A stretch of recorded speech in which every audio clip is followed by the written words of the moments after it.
La nouvelle est arrivée au rucher avant d'atteindre la maison, car le rucher était plus proche de la route. Il est arrivé, a dit le garçon. Il avait couru depuis la route principale. Il n'arrivait pas à prononcer le reste. Le duc. Il y a une calèche à la loge. Madame Grindle dit de respirer. Thesa Renmont ne s'est pas retournée tout de suite. Elle tenait l'enfumoir dans sa main gauche et le couvre-cadre de la 4e ruche dans sa main droite. Une colonie ouverte n'est pas une chose que l'on abandonne parce qu'un garçon crie. Elle a posé le couvre-cadre sur sa tranche. Elle a envoyé un lent souffle de fumée le long des cadres. Les abeilles sont descendues dans les rayons, comme l'eau qui s'infiltre dans le sable. Puis elle a fermé la ruche, s'est redressée et a repoussé le voile de son visage. « Répète-le, dit-elle lentement. Le duc est rentré à Holmfall. 2 ans, et il est rentré. 3 ans. Thirza a dit que cela ferait 3 ans à la Saint-Michel. Elle le savait car elle l'avait noté. Pas par sentiment pour cet homme. Elle l'avait vu peut-être 4 fois dans sa vie, et toujours de loin. Elle l'avait noté parce que l'année de son départ, le toit ouest avait commencé à prendre l'eau. Et depuis, personne avec l'autorité de le réparer n'était passé par là. Le garçon est parti en courant pour être le premier à annoncer la nouvelle à la porte de la cuisine. Thesa est restée où elle était. Il y avait 12 ruches dans le rucher de Holmfall. Elles étaient disposées en 2 rangées sur un talus de pierre. Le talus faisait face au sud-est et profitait du soleil matinal. 10 d'entre elles étaient les siennes, dans tous les sens du terme sauf le sens légal. Elle avait construit les supports. Elle avait coupé la paille pour les toits des ruches. Elle avait quémandé les planches de sapin au charpentier de Bassingham. Et elle les avait payées elle-même avec l'argent du miel. C'était une transaction si petite qu'aucun intendant n'avait jamais pensé à la remarquer. Elle a longé la rangée de ruches. Elle a posé la paume de sa main sur la première, là où le bois était chaud. « Il est rentré », dit-elle. Elle ne se sentait pas ridicule de le dire. Sa mère avait tout raconté aux abeilles. Les morts, les naissances, le jour où la grange d'Imière avait brûlé. Elle soutenait qu'une ruche laissée dans l'ignorance boudrait, essaierait ou mourrait. Ça n'y croyait pas entièrement, mais elle leur disait quand même. Ça ne coûtait rien, et il y a un certain type de personne qui a besoin de dire les choses à voix haute, de les dire à une créature vivante avant de pouvoir y croire elle-même. « Il est rentré », répéta-t-elle. « Et maintenant, nous allons voir. » Holmfall, en cette 3e semaine d'août, était une grande maison grise. Une maison qui se tenait très droite face aux étrangers. Depuis l'avenue, elle était encore magnifique. 22 fenêtres sur la façade sud. Un fronton avec les armoiries de la famille. Une allée de tilleuls plantée sous le règne du 2e duc. Il fallait s'approcher pour voir le reste. Le plomb avait disparu de 2 nous du toit. Les urnes en pierre avaient été retirées de la balustrade il y a 8 ans. On voulait éviter qu'elle ne tombe sur quelqu'un. Elle n'avait jamais été remise en place dans la longue galerie. Il y avait 4 seaux sur le plancher. Les servantes les déplaçaient la nuit, quand le vent venait de l'ouest. 16 domestiques, là où le vieux duc en avait gardé 42. Madame Grindle, la gouvernante, avait tout noté dans un livre. Elle l'aurait montré à quiconque le demandait, mais personne ne le demandait. C'était une femme mince et correcte de 60 ans. Elle avait donné sa vie à une maison qui s'effondrait doucement entre ses mains. Et ce long effort perdant l'avait endurcie. Elle ne détestait pas les serviteurs sous ses ordres. Elle n'avait simplement plus de douceur à leur accorder. « Vous voudrez de l'eau chaude dans chaque chambre de l'aile est, dit-elle dans la cuisine, le livre ouvert. Madame Mabley, il voudra manger, et je ne sais pas avec quoi. Ramon, madame, vous ne vous mettrez pas en travers du chemin. Oui, madame, j'insiste particulièrement. Sa grâce arrive jeudi avec des invités de la ville. Et un duc dans la maison, ça double tout. Je ne veux pas que vous traversiez le devant de la maison avec vos pots. Je monte les pots par l'escalier de service, dit Za. Vous les montez par l'escalier de service, puis vous restez dans le couloir à regarder les tableaux, dit Madame Grindle. Je vous ai vu. Ne le faites pas. Il y eut un petit silence dans la cuisine. Puis Madame Maby a posé bruyamment une casserole, par gentillesse, pour couvrir le silence, et la conversation a repris pour savoir s'il y aurait du chevreuil. Za était arrivée à Holmfall à 14 ans. C'était l'année où la guerre tournait mal. Elle avait un baluchon et une caisse clouée. Le voile de sa mère était plié au fond. Sa mère était Rhoda Renmont. Elle élevait des abeilles à Cold Hope, aux confins des terres du duc, et elle pouvait faire un hydromel si clair qu'on pouvait lire à travers la bouteille. Son père avait été tailleur de haies. Il était mort d'une blessure à la jambe qu'un shilling de soins aurait guéri. Après cela, il y eut 3 ans de débrouille, puis un hiver de fièvre, et puis plus personne. Il n'y avait pas d'école à Cold Hope. Il y avait eu un vicaire nommé Monsieur Pentreth. Il était phthisique et solitaire, et heureux de parler à n'importe qui. Il lui avait appris les lettres dans un registre des sépultures. C'était le livre qui se trouvait sur la table. Après sa mort, elle a continué seule. C'était tout. Elle avait lu un traité de plantes médicinales. Elle avait lu un livre de recettes écrit par 3 personnes différentes. La moitié d'une histoire des guerres romaines, avec les pages en désordre. Un volume relié de sermons qu'elle n'aimait pas. Et pendant 4 hivers, 1 page ou 2 à la fois, une histoire naturelle des insectes avec des planches illustrées. C'est le charpentier de Bassingham qui lui avait prêté celui-là. Il ne savait pas le lire lui-même, mais il aimait qu'on l'admire. Alors elle connaissait un très grand nombre de mots. Elle savait ce qu'ils signifiaient, où ils se plaçaient et ce qu'on pouvait en faire. Elle n'avait jamais entendu la plupart d'entre eux prononcer à voix haute. C'était la chose que les gens de Holmfall trouvaient si drôle. Edsa avait compris très jeune qu'il n'y avait aucun moyen de l'expliquer sans que cela ressemble à une supplique. Un mot que vous n'avez rencontré que sur le papier n'a pas de voix. Vous lui en donnez une, sortie de votre propre tête. Parfois, votre tête a raison. Parfois, vous prononcez le mot « souverain » d'une façon si particulière qu'un valet de pied met son poing devant sa bouche et se détourne. Le mot est gâché pour vous à jamais, et vous ne l'utilisez plus. Elle avait maintenant une liste de mots qu'elle n'utilisait pas. Elle était plus longue que le vocabulaire entier de la plupart des gens. La duchesse douairière de Casely est descendue de la ville le jeudi, comme promis. Elle avait 4 invités, une femme de chambre et une voiture pleine de choses dont la maison n'avait pas besoin. Son nom était Blanche. Elle avait 59 ans. Elle avait été belle, mais la beauté n'avait pas duré, car elle n'avait jamais compté sur la gentillesse. Elle avait dirigé Holmfall pendant 12 ans, entre la mort de son mari et le retour de son fils. Elle l'avait dirigé comme une forteresse assiégée. Chaque économie était faite sur le dos des serviteurs et des locataires. Aucune ne venait du salon. Le salon était le lieu où se jouait le rang de la famille. Et le rang était la seule chose qu'on lui avait appris à défendre. Elle est entrée dans une maison avec des seaux dans la galerie et ne les a pas vus. Elle a vu que le hall était froid. Elle a vu qu'il y avait 2 valets de pied, là où il aurait dû y en avoir 6. Et elle a vu au pied de l'escalier une employée de l'office qui attendait, les mains jointes. La jeune fille avait un coup de soleil sur le nez et une tache de cire sur son tablier. Elle tendait un pot avec une bande de papier nouée autour du col. « Qu'est-ce que c'est » dit la douairière. « Du miel, votre grâce. Madame Grindle a dit que vous deviez en prendre pour votre gorge, dans l'eau chaude le soir. C'est la récolte de bruyère. Elle est plus forte. Il y a quelque chose d'écrit dessus. Oui, votre grâce. » Tarza a tourné le pot pour que l'étiquette soit visible. La date de la récolte, les ruches d'où il provient, et la mielée. Je le mets sur tous les pots. La douairière a regardé le pot un instant de plus que nécessaire. « Montez-le, dit-elle. Lady Cicely, vous n'allez pas le croire. » La fille étiquette le miel. Elles sont montées. Ça a suivi avec le pot. Elle l'a posé sur la table du petit salon. Le feu y brûlait depuis 2 heures et n'avait toujours pas vaincu le froid. Elle se tournait pour partir, quand Lady Cicely a parlé. « Attendez, dites autre chose. » Ça s'est arrêté. Lady Cicely avait 30 ans. Elle était belle. La douairière l'avait fait venir de la ville dans un but que tout le monde dans la maison a compris dès le 2e matin. Elle avait une voix basse et agréable. Elle l'utilisait comme d'autres utilisent une lampe, pour vous montrer ce qu'elle voulait que vous regardiez. « Vous avez dit que la récolte de bruyère était plus forte, dit-elle. Plus forte que quoi? Que celle de trèfle, milady, et de tilleul.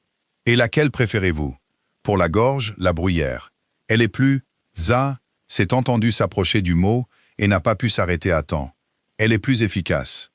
4 secondes de silence. Puis Lady Cicely a ri, et l'un des messieurs a ri après elle. Le son est parvenu dans le couloir où Tsa avait déjà refermé la porte derrière elle. Elle l'a entendu à travers 5 centimètres de chaîne. C'est ainsi qu'elle entendait la plupart des choses à Holmfall. Elle a descendu l'escalier de service d'un pas assuré, une main sur la rampe. Derrière la porte, la douairière disait « Vous voyez, cela fait 6 ans que j'entends parler de cette fille. Madame Grindle dit que c'est la chose la plus intelligente du comté. Où les trouve-t-elle?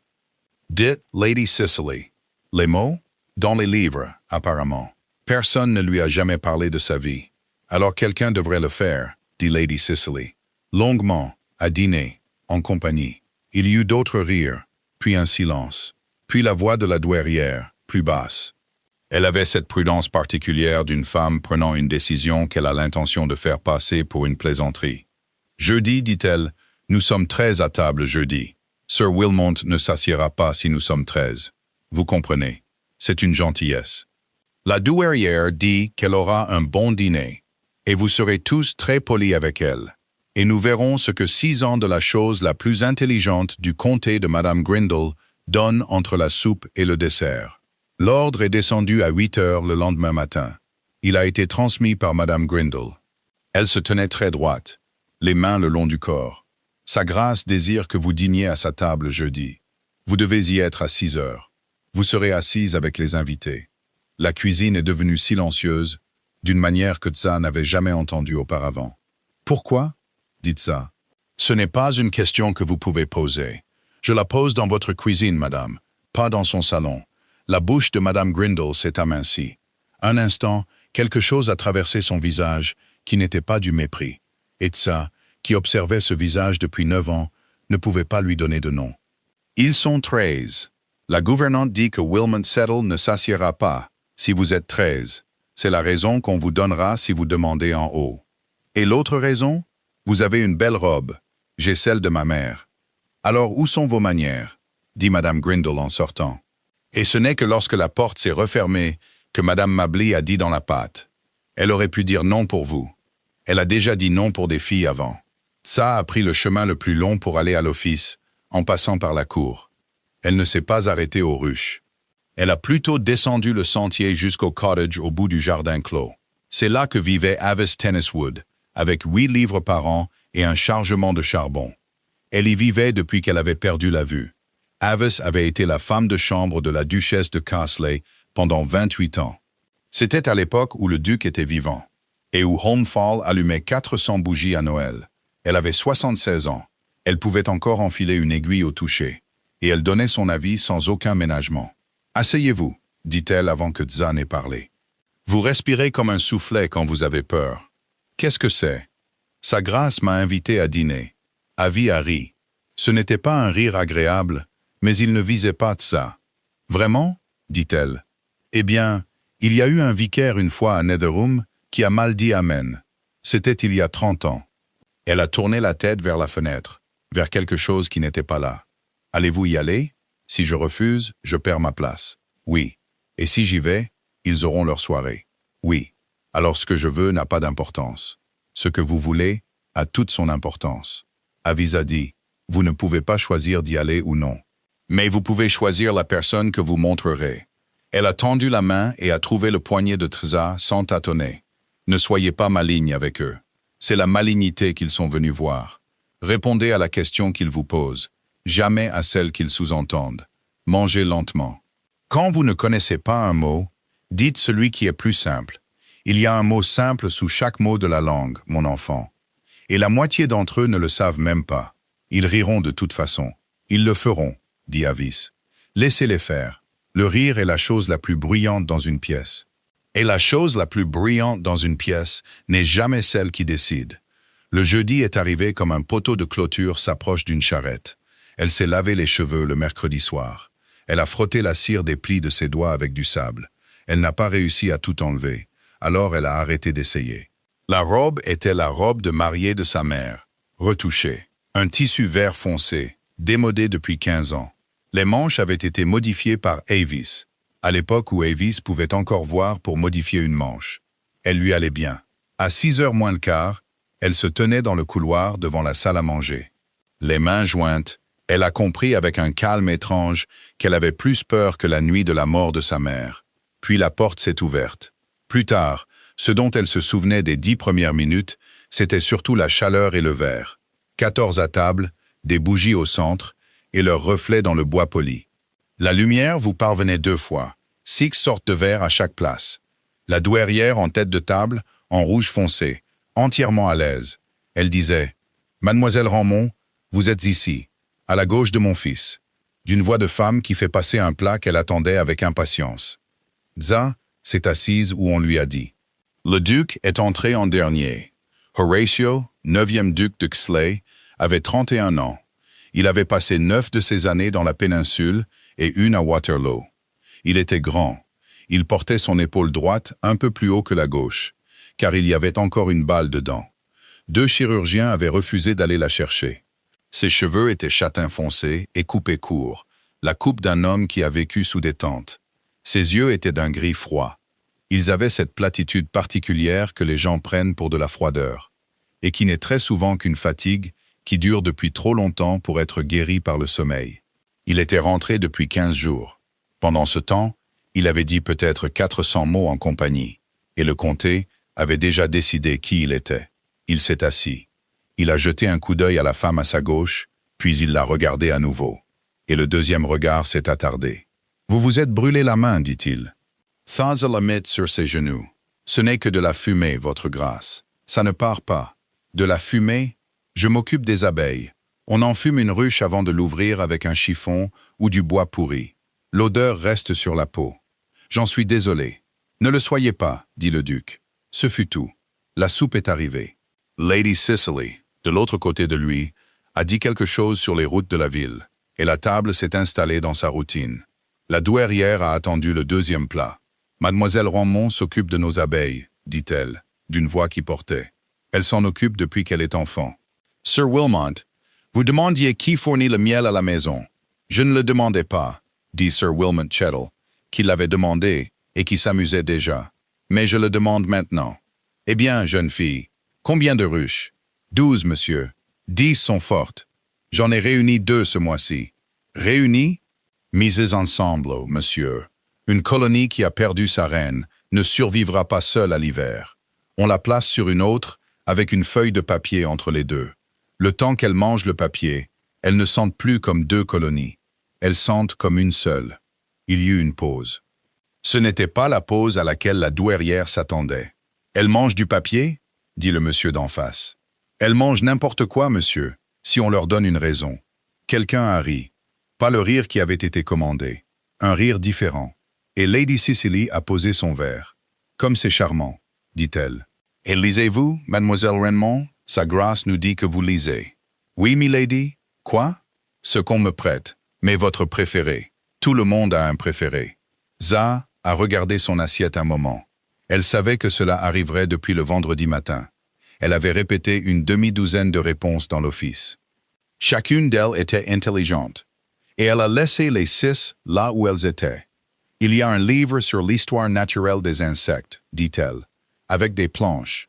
On me le prête depuis 4 hivers. Je ne saurais vous dire si c'est un bon livre. C'est le seul de ce genre que j'ai jamais vu. »« 4 hivers, dit Lady Cicely, sur un seul livre. » Et elle a souri et a regardé autour de la table pour récolter ce qui lui était dû. 940 pages. Tza a dit. On avance lentement quand on doit le rendre chaque printemps. Et alors le duc de Caisley a parlé, sans élever la voix du tout. Lequel est-ce? Dit-il. Celui avec les planches? Est-ce le Kirby? Tza a tourné la tête. Je ne connais pas le nom de l'homme qui l'a écrit. Votre grâce. Les premières pages manquaient quand je l'ai eu. Y a-t-il une planche d'un nid de guêpe coupée en 2 comme une maison sans mur? Oui. Alors c'est le Kirby, dit le duc. Mon père l'avait. Il doit être dans la bibliothèque ici, je pense, si l'humidité ne l'a pas eu. Il a fait tourner son verre par le pied, une fois. Vous pouvez le lire ici si vous le souhaitez. Il n'y a aucune raison pour qu'un livre retourne à Bassingham chaque printemps. La table était devenue très silencieuse.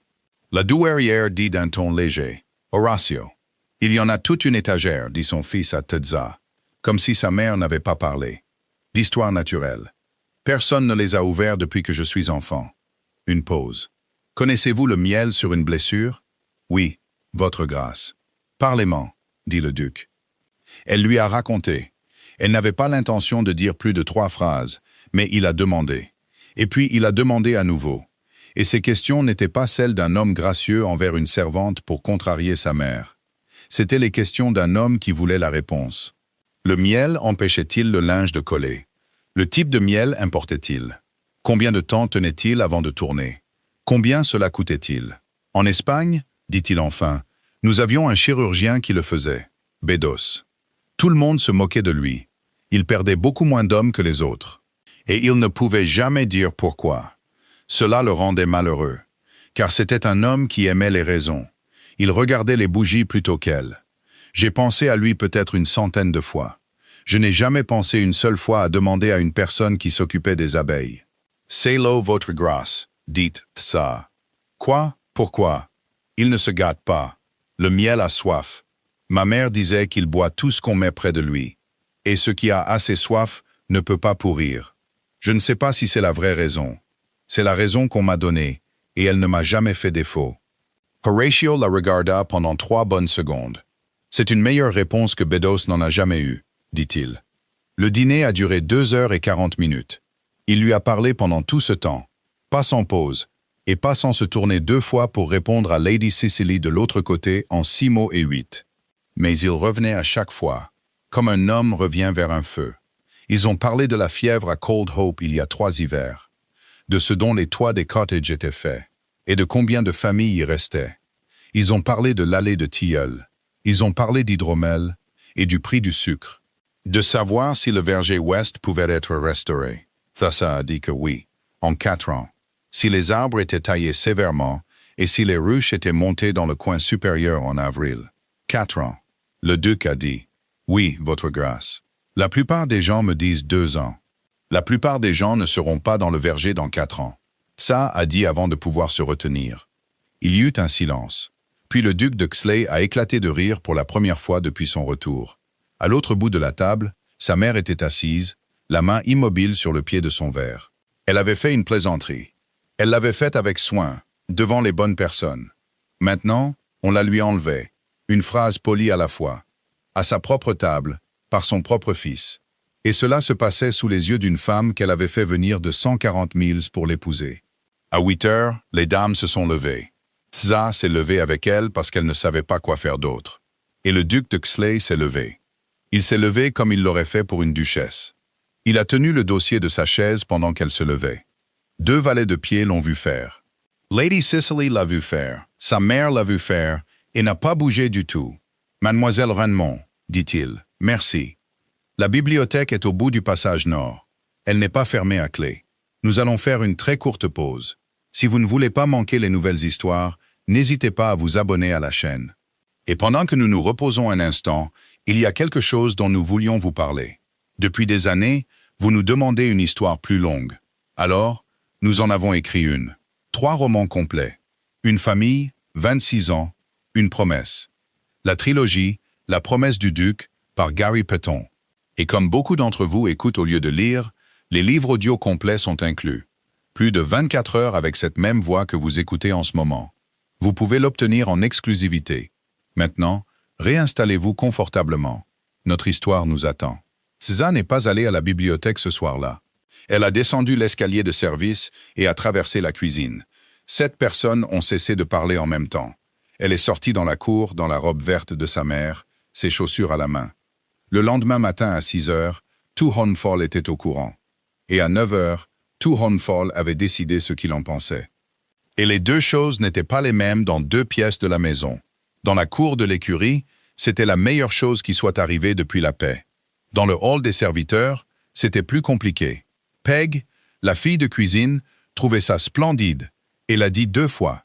La première femme de chambre a posé sa tasse et a observé que certaines personnes avaient toute la chance du monde et n'avaient même pas la politesse de s'en réjouir.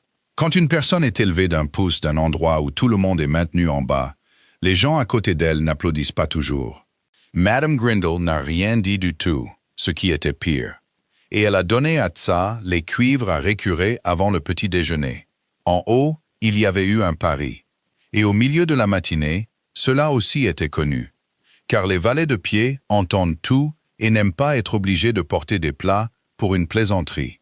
Sir Wilmot Kettle avait parié 5 guinées avec Lady Cicely le mercredi soir. Et les termes avaient été convenus la porte ouverte. 5 guinées que la fille pleurerait, ou resterait silencieuse tout le repas, ou écorcherait un mot si bien que la table en rirait pendant 15 jours. Lady Cicely avait pris le parti adverse uniquement parce que le divertissement durerait plus longtemps si la créature avait un peu d'esprit. Elle avait vu ces 5 guinées se transformer, plat après plat, en quelque chose de tout à fait différent. Ce n'était pas une femme stupide. C'était là le problème avec elle. Elle était venue à Homefall en sachant exactement ce qu'elle était. 40 000 livres, une belle silhouette, 30 ans, et une mère qui avait commencé à prononcer le mot « arrangement » au petit déjeuner. Un duc avec un trou dans son toit et un trou dans son épaule était une bonne affaire pour une femme avec de l'argent et sans titre. Elle était parfaitement préparée à être une bonne duchesse et à l'aimer avec le temps s'il lui donnait quelque chose à aimer. Elle n'avait pas été préparée à être battue à une table de dîner par une servante qui sentait légèrement la fumée de bois. La douairière n'a pas dormi cette nuit-là. Elle était allongée dans le grand lit de la chambre sud, la pièce la plus chaude de la maison. Elle a écouté la pluie trouver son chemin dans la galerie, et la servante plaçait les seaux à 2 heures du matin. Puis elle a passé en revue les comptes dans sa tête, comme elle le faisait la plupart des nuits. Dans l'ordre où l'argent devrait être trouvé. Le toit de l'aile ouest, 1600 livres, et c'était l'estimation d'un homme qui voulait le travail. Les drains des écuries. Les 2 fermes de Cold Hope qui étaient revenues au domaine, parce qu'il ne restait personne pour les reprendre. L'hypothèque que son mari avait mise sur le bois la dernière année de sa vie, quand il était malade et fier et ne voulait pas qu'on lui parle. 17 300 livres, et les intérêts arrivant à échéance à la Saint-Michel, dans 5 semaines. Contre tout cela, elle avait un seul atout. Il était rentré de la guerre avec une balle dans l'épaule et une habitude de silence. Et il s'était assis à sa propre table et avait dit à une employée de l'office qu'elle pouvait disposer de sa bibliothèque. Les gens disaient que la douairière était cruelle. Blanche savait ce qu'elle était, et cruelle n'était pas le mot qu'elle aurait choisi. Elle aurait dit qu'elle était la seule personne à Homefall à avoir jamais regardé l'ensemble en une seule fois, et que regarder l'ensemble fait quelque chose au visage d'une femme en 30 ans. Elle était arrivée là à 19 ans elle-même. Personne ne s'en souvenait maintenant. Elle venait d'une maison hypothéquée dans le nord avec 800 livres, et une mère qui lui écrivait 2 fois par semaine pour parler d'économie. Elle était aussi venue avec une façon de dire certains mots. C'était parfaitement acceptable dans son propre comté. Ce n'était pas le cas dans celui-ci. Il y avait eu un dîner lors de son premier hiver. Il y avait eu une Madame Fiddleworth, morte depuis longtemps, qui lui avait demandé gentiment devant 20 personnes de répéter le nom de son lieu d'origine. Et toute la table avait ri gentiment et était passée à autre chose. Elle l'avait oublié en 1 semaine. Blanche ne l'avait pas oublié en 40 ans. Elle avait appris les voyelles du comté en 1 saison. Elle avait tout appris le reste en 3. Et quelque part au cours de ces 3 années, elle s'était fait une promesse, et l'avait tenue sans jamais l'examiner. Elle ne serait plus jamais la femme dont la table se moquait. Le moyen le plus sûr d'en être certaine était d'être toujours celle qui choisissait la plaisanterie. Elle avait choisi celle-ci. Elle l'avait choisie, et ça avait mal tourné. Et allongée dans le noir, avec la pluie qui passait à travers son propre toit, elle a constaté que ce qu'elle ressentait n'était pas principalement de la colère. C'était une sorte de vertige, comme si un sol sur lequel elle se tenait depuis 40 ans s'était révélé, très brièvement, être une planche au-dessus de l'eau. Elle s'est levée à 5 heures et a écrit à son avocat en ville. Elle a écrit au sujet de l'hypothèque sur le bois, car c'était une chose qu'elle savait faire. Son fils était éveillé aussi. Il était éveillé depuis 3 heures, ce qui était habituel. La bibliothèque de Homefall occupait tout le côté nord. C'était la pièce la plus froide de la maison, car elle était orientée à l'opposé du soleil. Et il n'y avait pas eu de feu depuis 12 ans. Horatio est entré un peu après 4 heures avec une bougie. L'humidité avait atteint les étagères du bas, comme il l'avait craint. Celle du haut était saine. Il a trouvé le Kirby sur la 3e étagère, en partant du bas, en 2 volumes, avec les planches dans le second. Il les a portées à la table, a nettoyé les couvertures avec son mouchoir, et il est resté un moment devant la planche du nid de guêpe, coupée comme une maison sans mur. Puis il s'est assis dans le froid avec son manteau. Et il a pensé à la soirée, à laquelle il n'avait cessé de penser depuis qu'elle était terminée. Il avait su ce que sa mère manigançait avant même que la soupe ne soit desservie. Ce n'était pas un homme subtil, mais il avait passé 9 ans dans un mess où tout l'art de la survie consistait à lire une table, et il avait compris la forme de la chose immédiatement. Il avait senti la vieille fureur plate monter en lui. Et il avait attendu qu'elle lui dise quoi faire. Elle ne lui avait rien dit d'utile. Elle ne le faisait jamais. Alors il s'était tourné vers la femme à sa gauche à la place et lui avait demandé pour sa main. Ce qu'il ne pouvait pas expliquer, c'était le reste. Il avait eu l'intention d'être poli avec elle pendant un quart d'heure. Pour gâcher la soirée de sa mère et se taire ensuite, comme il était silencieux partout. Au lieu de cela, il avait parlé pendant 2 h 40 minutes. Il était monté dans sa chambre en ressentant quelque chose pour lequel il n'avait pas de nom. Et il était resté éveillé à essayer de trouver le nom. Il l'a trouvé vers 4 heures, et c'était si simple que cela l'a embarrassé. Elle avait répondu à ses questions. C'était tout. En 15 jours à la maison, il avait posé peut-être 40 questions. Et on lui avait donné 40 arrangements de mots conçus pour le laisser où il était. Comment va le domaine? Très bien. Compte tenu des circonstances, votre grâce. Combien faut-il pour le toit? Plus que ce que nous avons. Et là, M. Skipwith regardait la fenêtre, et le sujet était clos. Demandez à l'employé de l'office combien de temps le miel tient sur une blessure. Et elle a dit jusqu'à ce que le linge soit changé, et plutôt par temps chaud. Elle avait dit 4 ans, quand tout le monde disait 2. Elle avait dit « Je ne sais pas si c'est la vraie raison ». C'était une phrase qu'il n'avait pas entendue d'une personne instruite depuis une décennie. En Espagne, il avait connu des hommes comme ça. Des sergents pour la plupart. Des hommes qui vous disaient la vérité parce que la vérité était la seule chose utile. Quand ce dont vous discutiez pouvait vous tuer avant le matin. Il était rentré dans une maison où personne ne voulait lui dire combien les choses coûtaient. 6 heures, il a enveloppé les 2 volumes dans un morceau de serge verte. Il a écrit 3 lignes sur une carte et l'a donnée à un valet de pied bâillant, avec l'instruction de la laisser à la porte de l'office et de ne pas frapper. Dza a trouvé le paquet à 6 h 20 sur le dallage, à l'abri de la pluie. Mademoiselle Ranmont, voici le Kirby. Ce n'est pas un prêt. L'étagère d'où il vient est vide et l'attend. Si vous pouvez venir à la bibliothèque dimanche à 4 heures, je serai heureux de vous interroger sur le verger. Casley. Elle l'a lu 4 fois. Puis elle a mis la carte à l'intérieur de la première de couverture du second volume, là où les premières pages auraient dû être. Elle a porté le paquet dans l'office et l'a posé sur l'étagère au-dessus des passoires. Elle est restée à le regarder pendant un assez long moment. C'était l'étagère, pas le livre. On lui avait déjà fait des gentillesses. 2 fois, par des gens qui voulaient pouvoir se souvenir de les avoir faites. L'étagère vide était autre chose. Une étagère vide est une intention pour l'avenir. Elle n'est pas allée dimanche pour parler du verger. Elle y est allée le samedi à 10 h du matin. Les cuivres récuraient et son après-midi à elle. Elle avait décidé dans la nuit que si elle devait perdre sa place pour ça, elle irait au moins voir la pièce d'abord. La bibliothèque était aussi froide qu'une église, et il y avait un enfant sous la table. Dza s'est arrêtée juste à l'intérieur de la porte. Elle pouvait voir une chaussure, une grande quantité de jupes grises, le coin d'un livre. Elle est restée immobile et a réfléchi à sa position. Elle était une servante, debout sans y être invitée dans la bibliothèque de la famille, avec la pupille d'un duc sous les meubles. « Bonjour », dit-elle à la pièce en général. « Rien, je suis l'employé de l'office. J'ai un pot de miel dans ma poche parce que je l'apportais à Madame Tenniswood. Et si vous comptez rester là-dessous, autant que je m'assoie par terre, car je ne peux pas parler à une chaussure. » Une longue pause. Puis l'enfant est sorti à reculons, à la manière d'un crabe, en traînant le livre avec elle. Elle avait 10 ans. Elle avait des cheveux noirs et raides coupés au niveau de la mâchoire, et une simple robe grise faite pour quelqu'un d'un peu plus grand. Son visage était plat et méfiant. C'était le visage d'une personne qui a été déplacée 4 fois en 1 an, et qui a cessé de s'attendre à ce qu'on lui dise pourquoi. Son nom était Corenza Trenowan. Son père avait été le sergent Trenowan du 43e, un homme des Cornouailles qui était mort à Waterloo d'une blessure au ventre. Il avait passé la dernière heure de sa vie à extraire une promesse d'un officier. 2 ans plus tôt, en Espagne, il avait porté cet officier sur son dos pour le descendre d'une colline. L'officier était maintenant le duc de Xley, et la promesse était l'enfant. L'enfant s'est assise par terre, le dos contre le pied de la table.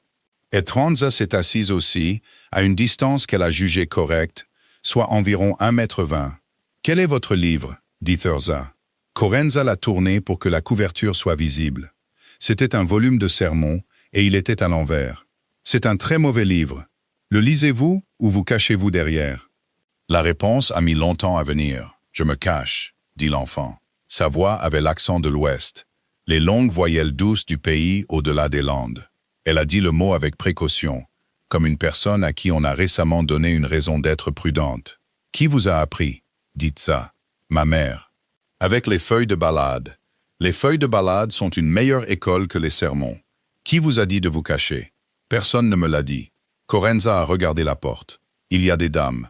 L'une d'elles m'a demandé de dire le nom du régiment de mon père. Puis, elle m'a demandé de le répéter. Thisa n'a pas bougé pendant un moment. Oui, dit-elle, je connais celle-là. Oh, voudriez-vous du miel maintenant? Il n'y a pas de meilleur moment que maintenant, d'après mon expérience. Elle a sorti le pot et a retiré le bouchon. Et elles en ont pris une cuillerée chacune, assises sur le sol de la pièce la plus froide de Homefall. Aucune d'elles n'a rien dit pendant un moment, ce qui a fait du bien à l'enfant. C'est ainsi que le duc les a trouvées à 10h moins le quart, sa pupille et son employé de l'office sur le plancher, avec un pot de miel entre elles et un livre de sermons face contre terre. Il est resté un moment dans l'embrasure de la porte. « J'ai dit dimanche à 4h, dit-il. C'est vrai, votre grâce. Je suis venu voir la pièce.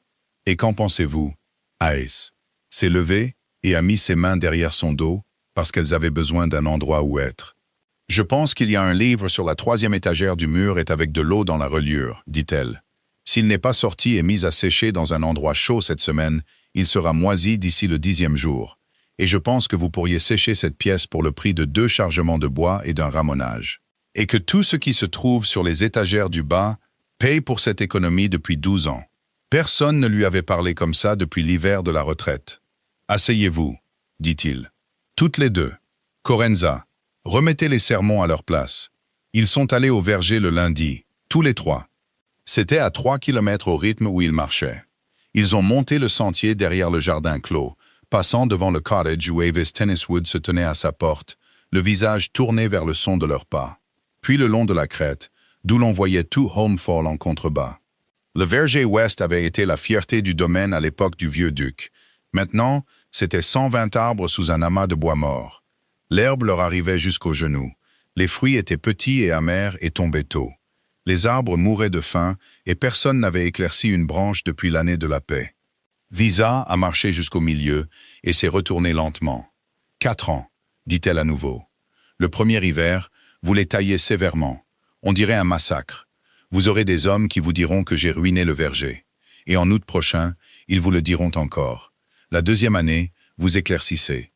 La 3e année, vous obtenez des fruits que vous pouvez vendre. Et la 4e année, vous obtenez des fruits que vous pouvez vendre. Et la 4e année, vous obtenez des fruits que vous pouvez vendre. Et la 4e année, vous obtenez des fruits que vous pouvez vendre. Et la 4e année, vous obtenez des fruits que vous pouvez vendre. Et la 4e année, vous obtenez des fruits que vous pouvez vendre. Et la 4e année, vous obtenez des fruits que vous pouvez vendre. Et la 4e année, vous obtenez des fruits que vous pouvez vendre. Et la 4e année, vous obtenez des fruits que vous pouvez vendre. Et la 4e année, vous obtenez des fruits que vous pouvez vendre. Ma mère avait 6 ruches dans les vergers de Cold Hope, et elles augmentaient la récolte d'un tiers. Le fermier la payait en cidre. C'est pourquoi nous étions la seule maison de la paroisse avec du cidre et pas d'argent. Horatio a longé la rangée, la main sur les troncs, l'un après l'autre. « Combien ça coûte ?» dit-il. « De les tailler? 2 hommes pendant 10 jours, s'ils savent ce qu'ils font. 7 shillings pour traiter les plaies. Rien d'autre. Et les cottages de Cold Hope? » Za s'est arrêté. « C'est une autre question, votre grâce. » Elle a dit, « Je sais. Je la pose. » Alors elle lui a raconté. Elle lui a dit qu'il y avait 9 familles à Cold Hope et que 4 des toits étaient passés du chaume au gazon et aux planches, car il n'y avait pas d'argent pour le roseau. Elle lui a dit que le puits en bas du chemin recevait les eaux usées de la cour lors d'un automne pluvieux. Et elle lui a dit que lors de la fièvre, il y a 3 hivers, il y avait eu 11 morts dans un hameau de 41 personnes. 9 des 11 étaient en bas du chemin près du puits. « 11 » dit-il. « Oui. Ma mère m'a écrit à propos de cet hiver. Elle a écrit que les locataires avaient eu une saison maladive.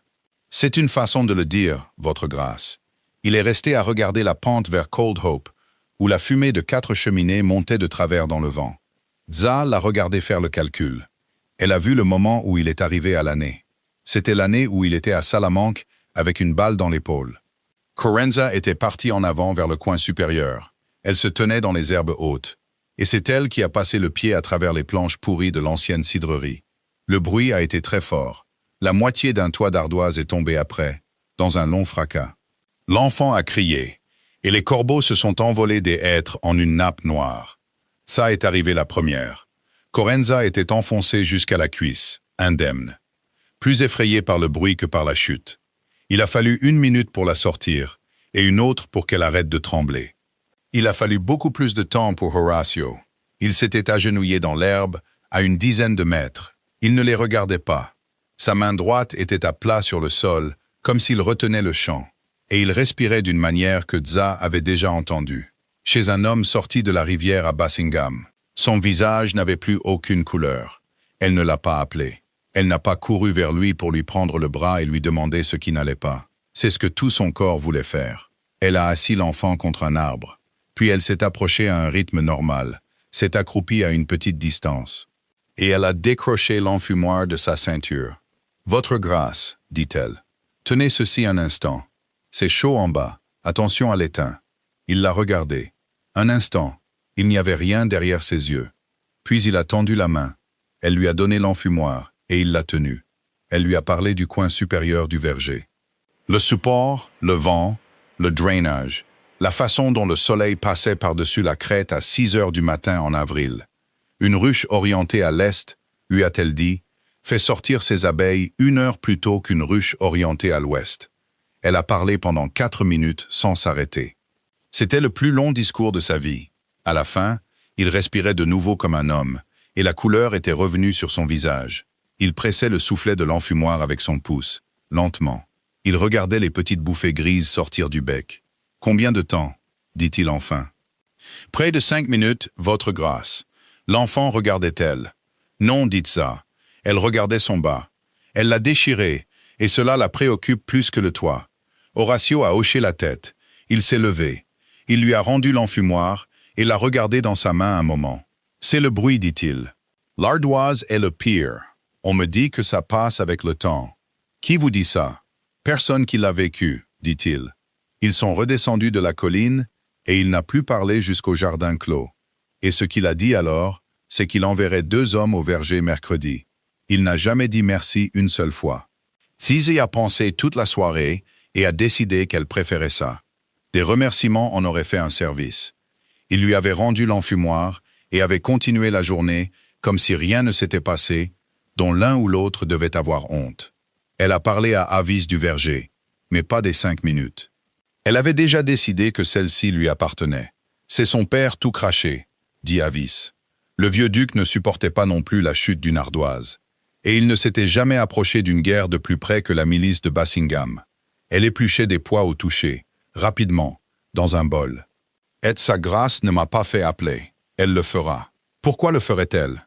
Elle a eu sa plaisanterie. Avis a ri, et c'était de nouveau le rire désagréable. Mon enfant, dit-elle, vous ne savez pas ce que vous lui avez fait. J'ai coiffé cette femme pendant 28 ans. Je sais de quoi elle a peur, et ce n'est pas de vous. Elle a posé le bol. Il y a eu un dîner lors de son premier hiver ici, quand elle avait 19 ans. Une Madame Fiddleworth lui a demandé de répéter le nom de son lieu de naissance, 2 fois, et la table a ri. J'étais debout derrière sa chaise avec un châle. Tza n'a rien dit.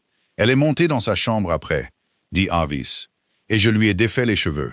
Et elle m'a dit, très calmement, je n'ai jamais oublié un mot. Elle a dit, Tenniswood, on ne se moquera plus de moi dans cette maison, quoi qu'il en coûte. Et je me fiche de savoir qui paye. Avis a retrouvé le bol et a continué avec les pois. Tout le monde à Homefall paye depuis. Et jeudi, elle a regardé sa propre table et a vu une fille qui ne payait pas du tout. Je peux être renvoyé. Ça a dit, vous le pouvez. Ce n'est pas la même chose que d'avoir peur, et elle connaît la différence.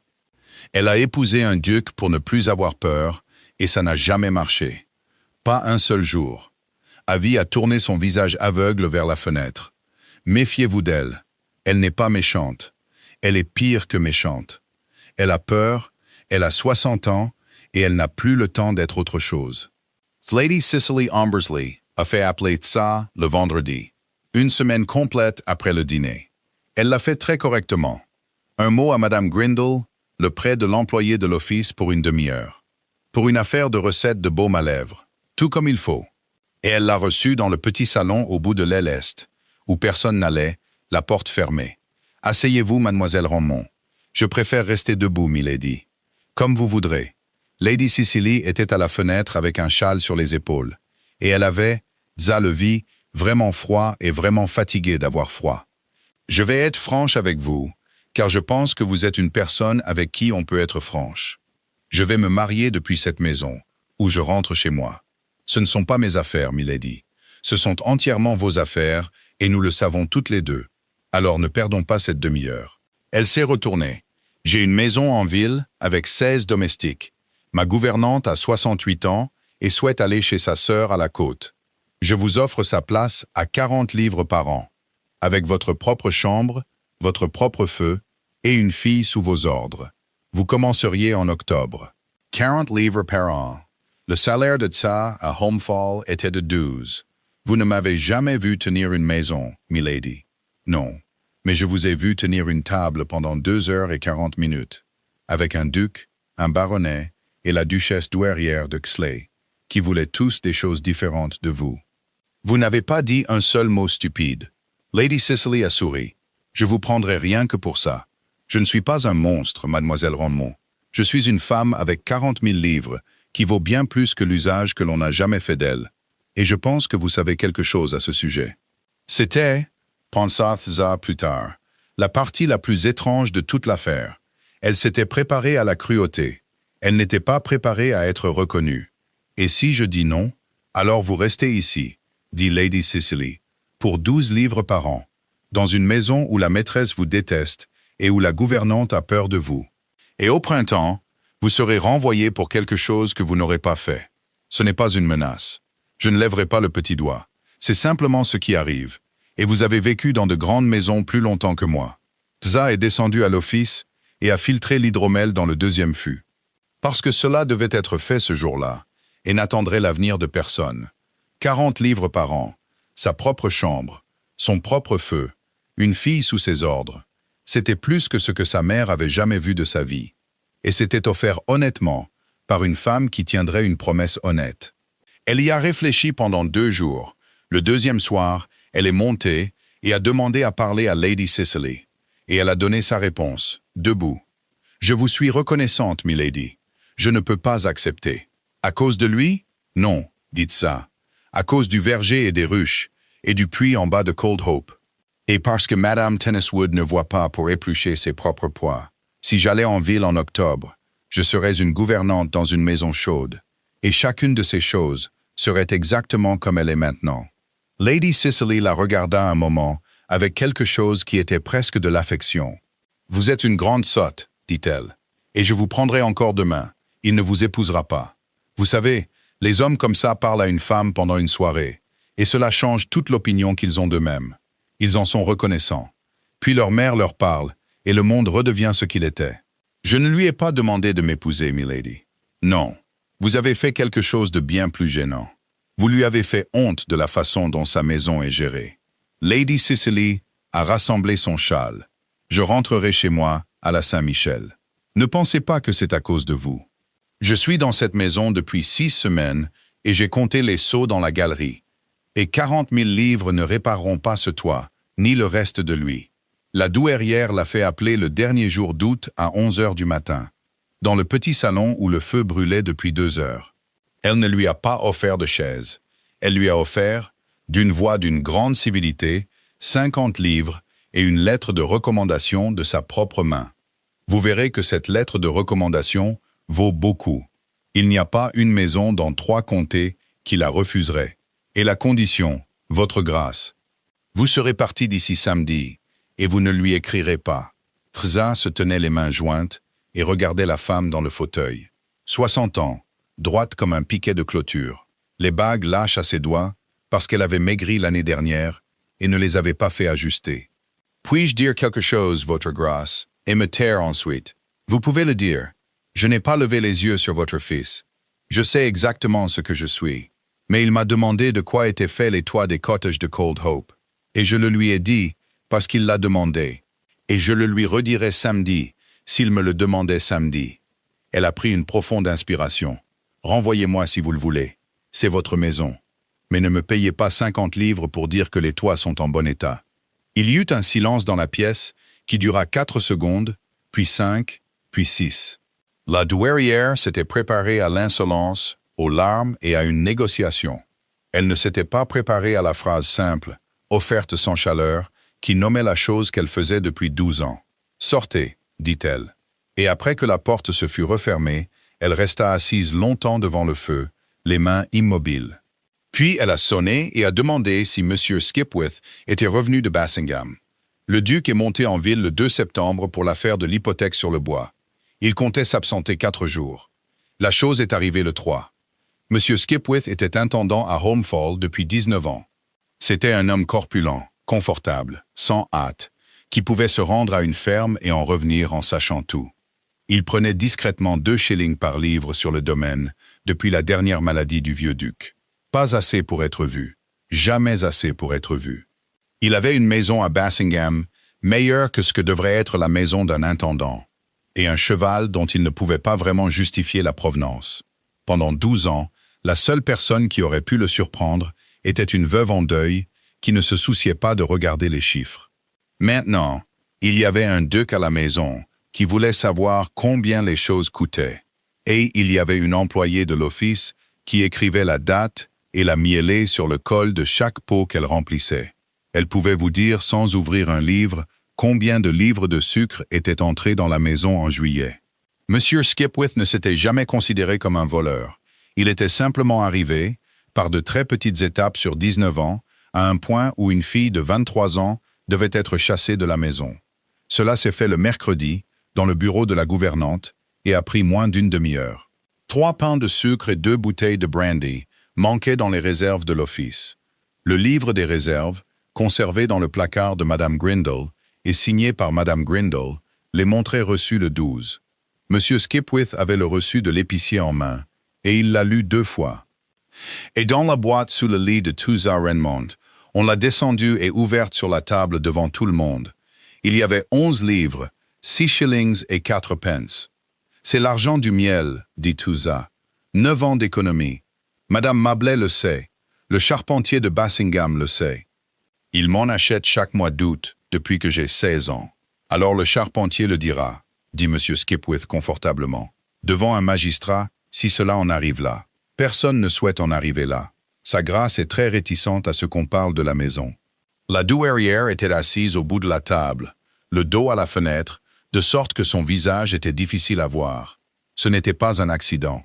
Elle avait choisi la chaise. Elle savait que la stupidité n'avait jamais fait partie de ses défauts.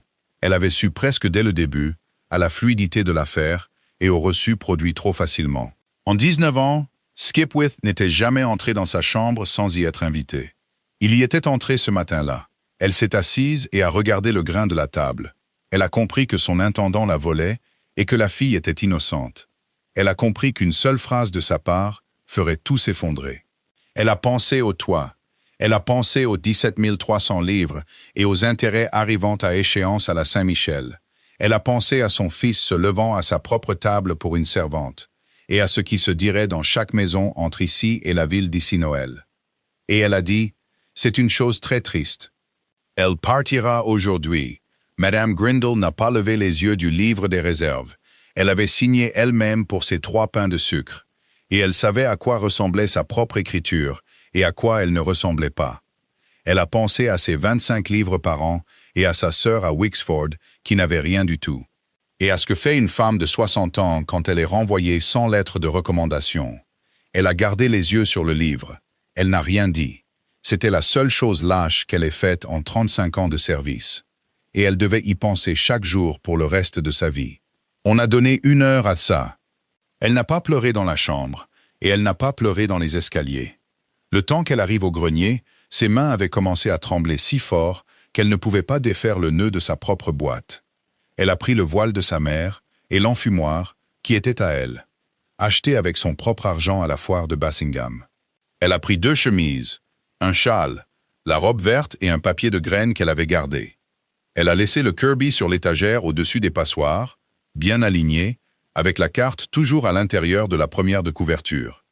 Peg a pleuré dans le couloir, et on a dû l'envoyer à l'arrière-cuisine. Madame Maybe a mis du pain et du fromage dans un tissu et le lui a tendu sans un mot. Elle avait passé 34 ans dans une cuisine et avait appris qu'il y a un moment où la parole fait du mal et la nourriture non. À la porte de la cour, Korenza Trenowan se tenait sous la pluie, sans bonnet. Ils ont dit que tu avais pris des choses. Je ne l'ai pas fait. Je sais. L'enfant avait les mains serrées en poing. Je leur ai dit. Personne ne l'a écrit. Za s'est agenouillée sur les pierres mouillées, ce qui a ruiné l'ourlet de la seule bonne robe qu'elle avait, et elle s'en fichait. Écoute-moi, dit-elle. Tu seras ici quand il reviendra vendredi, et moi non. Donc tu devras être celle qui lui dit. Peux-tu le faire? Oui. Pas en criant. C'est ce qu'ils attendent. Tu te tiendras immobile, les mains le long du corps, et tu le diras une fois, dans l'ordre, comme je t'ai raconté les choses. Za l'a pris par les épaules. Le livre des réserves, le reçut, les 11 livres sous le lit, qui sont l'argent du miel, et le charpentier de Bassingham le jurera. Dis ces 4 choses, et ensuite arrête de parler. Korenza les a répétées. Elle les a bien dites la deuxième fois. Bien, dit Za. Maintenant, rentre avant de prendre froid, ou tout cela n'aura servi à rien. Elle a quitté Homefall à 4 heures de l'après-midi sous la pluie, avec un baluchon, le voile de sa mère, et 11 livres, 6 shillings et 4 pence. On l'avait finalement laissé les garder. C'était grâce à Madame Grindle, et c'était tout ce que Madame Grindle avait pu faire. À la loge, elle s'est arrêtée et a regardé la maison. Et les 22 fenêtres de la façade sud l'ont regardée sans aucune expression. Puis elle a continué sur la route principale, et l'a quittée à la 2e borne, et a pris le chemin des champs vers Cold Hope, où elle était née. Cold Hope, c'était 9 cottages, une ruelle, une chapelle sans ministre attitré, et un puits en bas du chemin. La maison de sa mère était la 3e en partant du haut. Elle était vide depuis 5 ans, et le chaume avait disparu sur la crête. Mais les murs étaient solides, le foyer tirait bien, et un coin de la pièce restait sec. Ça l'a balayé, a allumé un feu de brindilles, et a dormi sur son châle, avec son baluchon sous la tête. Elle était là depuis 2 jours, quand le 2e garçon des Hobday ne pouvait plus garder l'eau. Le vendredi, ils étaient 4. 2 Hobday, le vieux Sprigg en bas du chemin, et la veuve qui venait d'accoucher d'une fille, et qui n'aurait dû rien attraper du tout. Ça connaissait cette fièvre. Elle l'avait vue emporter 11 personnes sur 41, 3 hivers auparavant. Et elle était à la maison alors, et on l'avait autorisée à descendre 2 fois. Elle a fait ce que sa mère aurait fait, et elle l'a fait dans un certain ordre. Sa mère était partie lors d'un hiver de fièvre, dans une maison en bas de cette même ruelle. Et elle avait su avant la fin d'où cela venait. Elle l'avait dit clairement, la main sur le poignet de la jeune fille. Le puits prend la cour, et la cour prend tout. Monsieur Pentrath avait un livre qui disait quelque chose de semblable. Il y avait un récit d'un village où la maladie se limitait à une ruelle et laissait la suivante tranquille. Le vicaire avait lu cette page à une fille de 12 ans, parce qu'il n'y avait personne d'autre à qui la lire. Za n'avait jamais revu le livre depuis. Elle n'avait jamais eu besoin de le voir 2 fois.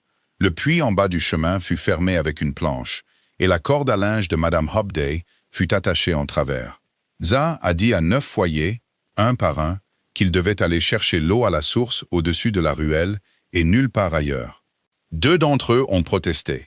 La source était à 400 mètres et en montée, et le puits était à la porte. Alors portez-la pour moi pendant 4 jours, dit Za. Et si personne d'autre ne l'attrape, vous pourrez me traiter d'idiote pour le reste de ma vie, et je ne répondrai pas. Chaque goutte était bouillie, chaque tasse était ébouillantée. Elle leur a fait se laver les mains dans du vinaigre et de l'eau, avant de passer d'une maison à l'autre. Ce qu'ils trouvaient absurde, et ce qu'ils ont fait parce qu'elle était là pendant qu'ils le faisaient. Sa mère avait fait de même pendant l'hiver de la fièvre, allant de porte en porte avec une bassine sous le bras. Une femme qui porte la maladie sur ses propres mains, disait-elle, n'a pas le droit de se dire infirmière. Pour les malades, il y avait de l'eau d'orge claire avec du miel, une cuillerée à la fois, toute la nuit. Car ce qui tue dans cette fièvre, c'est la déshydratation. Elle a veillé le garçon Hobday pendant 2 nuits. Elle avait 11 livres, 6 shillings et 4 pence. Le jeudi, elle en a dépensé 3 pour du miel de roseau et une demi-livre d'orge de Bassingham. Elle n'a dit à personne que l'argent était à elle. Personne à Cold Hope ne lui a demandé où était sa lettre de recommandation. Cold Hope la connaissait depuis sa naissance. Horatio est revenu à Holmfall le vendredi à 3 heures de l'après-midi, et sa pupille se tenait en haut des marches, l'attendant. Elle attendait par intermittence depuis mercredi. Elle avait les mains le long du corps. Le livre des réserves, dit Corenza. Le reçu, 11 livres sous son lit, qui est l'argent du miel. Le charpentier de Bassingham le jurera. Puis elle a cessé de parler, exactement comme on le lui avait dit. Horatio a envoyé un palefrenier à Bassingham avant même d'enlever son manteau. Il n'a pas fait venir Skipwith. Il a fait venir le grand livre de l'épicier, le charpentier et l'homme qui avait transporté les provisions en juillet. Et il s'est assis avec les trois à tour de rôle et a noté les réponses. Les pains de sucre n'étaient jamais entrés dans la maison. Ils avaient été signés, transportés et déposés dans une maison à Bassingham, une maison meilleure que ce que devrait être celle d'un intendant. Cela durait depuis 12 ans, par petites quantités, enveloppé dans du papier parfaitement en règle. Monsieur Skipwith a été convoqué à 8 heures du soir. Il est entré à l'aise et il n'est pas resté à l'aise longtemps. Quand il a compris que le grand livre était sur la table, il a fait une chose qu'Horatio avait vu des hommes faire sous le feu. Il a cessé de défendre la position et l'a abandonnée. Il s'est assis sans y être invité, ce qu'il n'avait jamais fait en 19 ans. Et il a demandé que sa femme ne soit pas informée ce soir, car elle avait une faiblesse cardiaque. « Combien ?» a dit le duc. « Je ne pourrais pas dire à la livre près, votre grâce. À la centaine près, un peu plus de 2000, dit M. Skipwith, sur l'ensemble des 19 ans. Il a regardé la cheminée où il n'y avait pas de feu. Le début, c'était un chargement de gravier. J'ai pensé à ce chargement de gravier chaque dimanche de ma vie. Il n'a pas été poursuivi. Il a été chassé de la maison de l'intendant avec 1 mois de préavis, et ce que la maison rapporterait servirait à rembourser ce qu'il devait. Il est allé chez un cousin à la côte. Il avait 61 ans, et il avait été quelqu'un dans ce comté avant même la naissance du duc. Horatio a pensé à la fille, à la boîte sous le lit, pendant tout ce temps, et après. Et cela ne lui a servi à rien. Il est allé voir sa mère à 10 heures ce soir-là. Elle était assise, habillée, dans le petit salon, sans livre entre les mains et sans ouvrage. Elle était assise là depuis quelques heures, attendant qu'on vienne la voir. « Skipwith est parti, dit-il. Vous entendrez le reste demain. J'ai une question ce soir. Vous n'avez pas besoin de la poser. Je la poserai. Le saviez-vous? Blanche avait passé 40 ans à être la personne qui choisissait. Elle a regardé son fils debout sur le tapis de la cheminée, l'épaule haute et le visage ne laissant rien paraître. Et elle a constaté qu'elle n'avait plus rien à choisir. « Je l'ai su en 1 minute et demie, dit-elle. Et vous l'avez laissé partir. Oui. Pourquoi? Parce que c'était le moyen le moins cher, dit Blanche. Et parce que j'avais peur, et que j'ai peur depuis l'année de votre naissance. Et que je n'ai jamais pu le dire une seule fois dans cette pièce. » Ses mains tremblaient. Elle les a regardés avec une sorte de surprise distante. « Vous voulez que je vous dise que je la détestais? Ce n'est pas le cas. Je n'ai pensé à rien d'autre depuis ce dîner, qu'à une fille qui s'est tenue dans cette pièce et m'a dit de ne pas la payer 50 livres pour dire que les toits étaient en bon état. » Horatio n'a rien dit pendant un moment. La pluie battait contre la fenêtre. « 11 personnes sont mortes à Cold Hope il y a 3 hivers, dit-il. 9 d'entre elles en bas du chemin, près du puits. Vous m'avez écrit que l'hiver avait été dur pour les locataires et que je ne devais pas m'en soucier. Je ne connaissais pas le chiffre. Non, dit-il. Vous ne l'avez pas demandé. Ce sont des choses différentes. Et j'ai fait la même erreur en Espagne. Et des hommes ont été enterrés pour ça. Et je ne vais pas la refaire ici. Il est allé à la porte et s'est arrêté, la main dessus. Je vais à Cold Hope demain matin. Horatio, si vous y allez, le comté le saura d'ici dimanche. Et il n'y aura pas de retour en arrière. Le comté le sait depuis le 3 septembre, dit son fils. La seule chose que le comté ne sait pas encore, c'est qui je suis. La fièvre était à son comble le samedi, qui était le 8e jour. Il est descendu dans la ruelle à 7 heures du matin, à pied. Il avait laissé le cheval en haut, car la ruelle était un bourbier jusqu'à l'essieu. Il portait un vieux manteau. Derrière lui venait une charrette avec le charpentier de Holmfall. 4 bottes de roseaux, 2 sacs d'orge, une caisse de bougies, et Madame May. Elle avait dit à Madame Grindle à 5 heures ce matin-là que la cuisine se débrouillerait 2 jours sans elle, et elle n'avait pas attendu de réponse. Za était dans l'embrasure de la porte du cottage des Hobday, les manches retroussées et les cheveux attachés dans un tissu. Elle n'avait pas dormi correctement depuis 4 jours.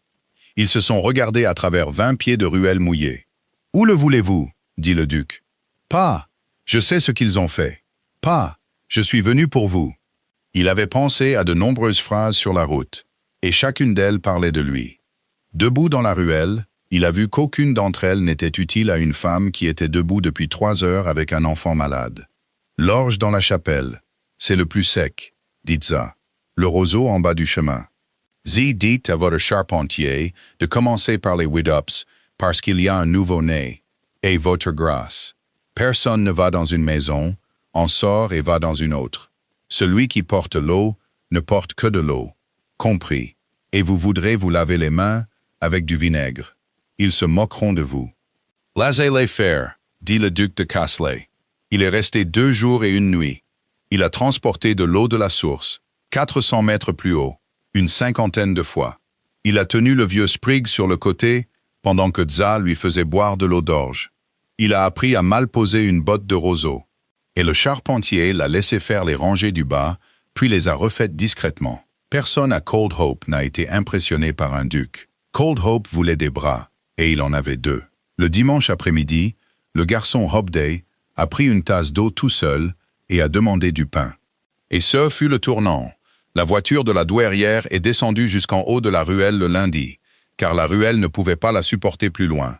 La douairière est sortie dans 10 centimètres de boue avec ses bonnes bottes. Elle était venue chercher son fils. C'est ce qu'elle avait dit à sa femme de chambre, et c'était même en partie vrai. Elle a descendu la ruelle, passant devant les 9 cottages, et a regardé le bas du chemin. 4 des toits étaient en gazon et en planches, rapiécés avec tout ce qui était tombé sous la main. Et le puits était fermé sous une planche avec une corde à linge attachée en travers. Un tas de fumier se trouvait à 5 mètres d'une porte. Elle avait été maîtresse de cette terre pendant 12 ans et n'était jamais descendue dans cette ruelle. Elle n'avait aucune image dans sa tête à corriger, car elle n'en avait jamais faite. Za est sorti du cottage des Weedup avec une bassine dans les mains et s'est arrêté. Les 2 femmes se sont tenues dans la ruelle et, un instant, aucune n'a rien dit. « Je ne savais pas que c'était comme ça », dit enfin la douairière. « Si, votre grâce. » La voix de Tza était parfaitement égale. Elle était trop fatiguée pour autre chose. « Vous avez écrit à sa grâce en Espagne que les locataires avaient eu une saison maladive. 11 personnes. J'en ai sorti 3 moi-même. » Blanche a regardé la bassine et les mains de la jeune femme. Elles étaient gercées aux jointures à cause du vinaigre et de l'eau chaude. Qu'y a-t-il dedans? De l'eau sale. Où va-t-elle? Sur le fumier, pas près de la source. La duchesse douairière de Xley a enlevé ses gants, les a mis dans sa poche et a tendu les 2 mains pour la bassine. Ce n'était pas un pardon, et cela ne réparait rien. Et toutes les 2 le savaient. Elle a porté une bassine sur 15 mètres et est revenue avec, vide. Puis elle s'est tenue dans la ruelle, dans le vent, les mains pendantes. 60 ans, sans rien à maîtriser. Et elle a dit, « Que faut-il faire d'autre ?»« Il y a de l'orge à monter de la chapelle, » dit Za. « C'est lourd. Vous feriez mieux de vous occuper des bougies. » Elle s'est occupée des bougies. Le vieux Sprig est mort le mardi matin, en bas du chemin, dans la maison la plus proche du puits. Il avait 79 ans, et il était le dernier homme de Cold Hope à se souvenir des vergers bien entretenus. Elle l'a lavé et l'a préparé elle-même, car personne d'autre n'en avait le droit. Personne d'autre ne l'a attrapé après lui. C'était tout le bilan. Un homme, là où 3 hivers auparavant, il y en avait eu 11. Ce n'était pas une victoire. C'était la différence entre 2 nombres. Et elle avait appris jeune que la différence entre 2 nombres est ce à quoi ressemble le travail d'une vie vue de l'extérieur. Le duc l'a trouvée à la source le mercredi soir, remplissant les derniers bidons. « Mademoiselle Raymond, votre grâce, j'ai quelque chose à dire, et je me suis trompé 4 fois en montant cette colline. Alors je vais le dire maladroitement. » Il a posé les bidons. « Je ne veux pas d'une gouvernante, et je ne veux pas d'une apicultrice. Je veux vous épouser. Je le veux depuis le 3e plat d'un dîner que ma mère a organisé pour se moquer de vous. J'ai honte de l'arithmétique de cela depuis. Cela n'a fait aucune différence sur le fait. » Thraza se tenait les mains sur le rebord froid de l'abreuvoir. Elle a pensé à une étagère vide pour un livre. Elle a pensé à un homme à genoux dans l'herbe, tenant un enfumoir, ne la regardant pas. Elle a pensé à 40 livres par an et à son propre feu dans une maison chaude en ville. « Ils diront que vous avez été piégé par une servante, dit-elle. Ils le diront. Ils me le diront en face pendant 20 ans, et à vous pendant 2. Oui, dit Horatio. J'y ai pensé. Je peux vous promettre que je me lèverai chaque fois que vous entrerez dans une pièce pour le reste de ma vie. Cela n'arrêtera pas un seul de leurs mots. Non, dit-elle, ça ne l'arrêtera pas. L'eau continuait de couler dans la pierre. Je voudrais que le puits en bas du chemin soit comblé, dit Za, et que la source soit amenée par une canalisation avant le gel. Je voudrais que les 4 toits soient faits en roseau, pas en gazon. Je voudrais Madame Tenniswood dans un cottage sec avec une fille pour l'aider. Et je voudrais que les ruches soient transportées au verger en avril. Elle s'est retournée. Et je voudrais que les ruches soient bien compris dans votre maison, et que votre mère l'entende, que je ne suis pas une plaisanterie qui a bien tourné. Je n'étais pas moins que ce qu'il pensait à cette table. Je n'étais pas plus non plus. J'étais exactement ce que je suis, et j'ai l'intention de continuer à l'être. D'accord, dit-il. Pour tout. Alors oui, dit Za Renmont. Horatio. C'était la première fois qu'elle utilisait son nom. Il l'a entendu, et quelque chose a bougé au coin de sa bouche, et ce n'était pas tout à fait un sourire. Ils se sont mariés à la chapelle de Cold Hope la 2e semaine d'avril. Le verger derrière eux avait l'air d'un massacre, exactement comme elle l'avait promis. Le comté est venu. Le comté a parlé et continuerait de parler. Et une grande maison à Bassingham ne les a pas invités pendant 4 ans. Lady Cicely Umbersley a envoyé une lettre et une très belle horloge. Elle a épousé un baron veuf le printemps suivant, a écrit 2 fois par an, et, chose étrange, est devenue une amie. Madame Grindle a donné sa démission 3 fois à l'automne, et l'a vue refuser 3 fois. Elle est restée, et les 2 femmes ont travaillé côte à côte pendant 16 ans, et aucune n'a jamais mentionné un livre de réserve. Corenza Trenowan est allée à l'école à Bassingham, a détesté ça, et est rentrée pour de bon à 14 ans. Elle pouvait alors démonter une ruche mieux que n'importe quel homme du domaine. Avi Tenniswood a eu son cottage sec et sa fille. Elle a vécu assez longtemps pour entendre que le verger West avait produit la 4e année, exactement comme promis. Elle a dit qu'elle n'en avait jamais douté un seul instant. C'était un mensonge, et tout le monde l'a laissé le dire. La duchesse douairière de Xley est allée à Netherham, à la Saint-Michel, à 6 kilomètres de là. Elle est venue au mariage, et s'est assise 3 rangs en arrière, en gris. Elle n'a parlé à personne après, et est rentrée tôt.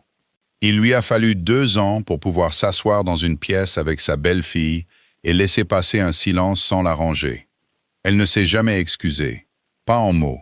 Elle a laissé dans son testament les petites boucles d'oreilles en perles qu'elle portait à son mariage. Et un mot de sa propre main qui disait « Seulement pour toi ça », qui m'a dit la vérité dans mon propre salon. Je ne l'en ai pas remercié à l'époque. Et le matin où les ruches sont montées au verger dans une charrette, au pas, avec les entrées bouchées par de l'herbe, la nouvelle duchesse de Xley a monté la colline à leur côté. Le voile de sa mère était plié sur son bras. Ils ont placé les supports face au soleil du matin, à l'abri du vent, comme elle l'avait dit. Elle a attendu que la dernière sangle soit enlevée, puis elle a posé la paume de sa main sur la première ruche, là où le bois était déjà chaud. « Nous sommes à la maison », dit-elle. Merci d'avoir écouté cette histoire jusqu'au bout. Si vous souhaitez soutenir la chaîne et permettre que ces histoires restent gratuites pour tous, ma nouvelle trilogie, La promesse du duc, est plus de 600 pages et plus de 24 heures de narration avec cette même voix que vous ne trouverez nulle part ailleurs. Dites-nous depuis quelle ville vous nous regardez et ce que l'histoire vous a fait ressentir. N'oubliez pas de vous abonner pour ne pas manquer les nouvelles histoires. Comme toujours, merci de votre fidélité.